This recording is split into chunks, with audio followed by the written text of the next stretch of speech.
Mingaw pa ang Port of Punta Inganyo sa mga pasahero nga mouli sa Hitafe, Bohol ug sa isla sa Ulango. Hinon adunay grupo sa mga Korean tourists nga nag-island hopping. Ani ang report.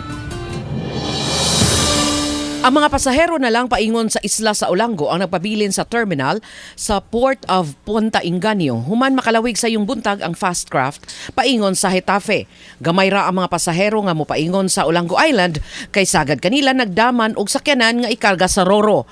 Hinuon kun basihan ang mga terminal fee nga nabayran sa mga pasahero. Moabot sa 3 ka stubs ang ilang mahatag nga adunay usa ka gatos ka ticket itandi sa usa o 2 ka stubs sa naandang mga adlaw. Gipasabot hinuon ni Adrian Alberca ang OIC sa Port of Punta Inganyo nga sagad dagsaan ang pantalan sa pagka-Huwebes Santo na kun ug mga adlaw.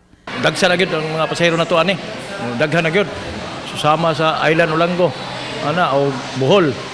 Padung Bohol. Ganiha adunay grupo sa mga Korean nga nag-island hopping. Matod ni Pamela Joyce Marbella, tour guide, nga mibalik na sa Sugbo ang mga Korean national. Actually, ubay-ubay jud sila ron kay holiday anya summer na dire ba? Pero kung sa man kanang compare before pandemic, Mas daghan na jud ron. nibalik na. Ubay-ubay na jud, mas daghan na. Sa Mactan Shrine, may mga langya usab nga misuroy sa dapit. Laing pamilya nga gikan sa Luzon, mibisita usab sa dapit ug nagpahulagway sa monumento ni Dato Lapu-Lapu. Gipasalig ni Police Colonel Elmer Lim, City Director sa Lapu-Lapu City Police Office, nga luwas ang mga turista, malangyaw man o malukal nga mobisita sa nagkalain-laing landmark sa Dakbayan.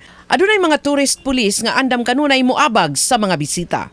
Namatay tourist police unit no usa na sila nga naka-deploy no sa mga tourist destinations, tourist highway dinhi sa ato ang Lapu-Lapu City. So safe na sila. Uban ni Philip Patricio og Rod Prado, Chelo Valiena, Balitang Bisdak.